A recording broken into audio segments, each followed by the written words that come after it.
வணக்கம். இன்றைக்கி வந்து டே 6. ஆக்சுவலாக இன்றைக்கி ப்ராசஸ் என்ன பண்ணியிருக்காங்க அப்படின்னு பார்த்தோன்னா, ஆஸ் யூஷுவல் இந்த ஆல்ரெடி ஏற்கனவே நம்ம இந்த காலம் போட்டிருக்கோம் இல்லைங்களா, அந்த இடத்துக்கு எல்லாத்துக்கும் வந்து க்யூரிங் தான் பண்ணியிருக்கோம். ஏன்னா உடனே அது மேலே மண் கொட்டக்கூடாது அப்படின்றதுனால.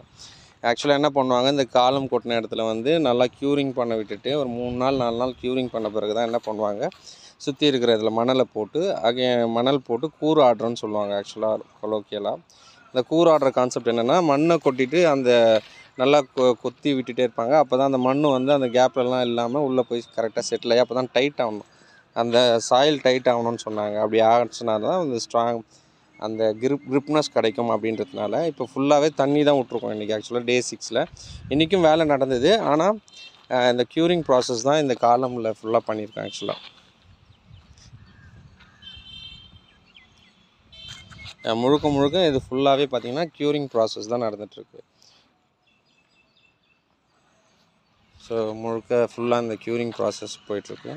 இந்த க்யூரிங் ப்ராசஸ் முடிஞ்சதுக்கு பிறகு என்ன பண்ணுவாங்க, சொன்ன மாதிரி தான். அண்ட் இன்றைக்கி இந்த க்யூரிங் ப்ராசஸ் முடிச்சதுக்கப்புறம் சைட் பை சைடாக என்ன பண்ணியிருந்தாங்க, செப்டி டேங்க்கு நேற்று பாதி விட்டுருந்தாங்க.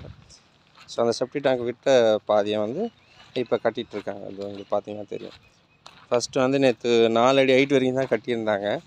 இன்றைக்கி அது அந்த வேலையை விடக்கூடாது அப்படின்றதுனால முழுக்க இப்போ ஃபுல்லாகவே ஒரு 10 அடி ஹைட்டுக்கு கட்டியிருக்காங்க செப்டி டேங்க்கு. 8க்கு 12 அப்படின்ற சைஸில் இதை கட்டியிருக்காங்க. இதை ஹைட்டு கிளப்பியிருக்காங்க. இந்த ஹைட்டில் பார்த்திங்கன்னா இந்த செப்டி டேங்கை பொறுத்த வரைக்கும் நம்ம சைடில் டைல்ஸ்லாம் போடக்கூடாது. டைல்ஸ் போட்டுட்டோம்னா அது தண்ணியோட ஓட்டம் இருக்காது அப்படின்றதுனால சைடில் டைல்ஸ் போடாமல் பூசு வேலை மட்டும்தான் பண்ணணும்னு சொல்லியிருந்தாங்க. அண்ட் கீழே அப்படியே மட்டம் தட்டிட்டு அதை அப்படியே விட்டுருவாங்க, தரை வலிக்கக்கூடாதுன்னு. அப்போ தான் அந்த தண்ணி உள்ளே இறங்கும், சீக்கிரம் செப்டி டேங்க் ரொம்ப அது அப்படின்னு சொன்னாங்க. இன்றைக்கி ப்ராசஸ் அவ்வளோதான். தேங்க்யூ.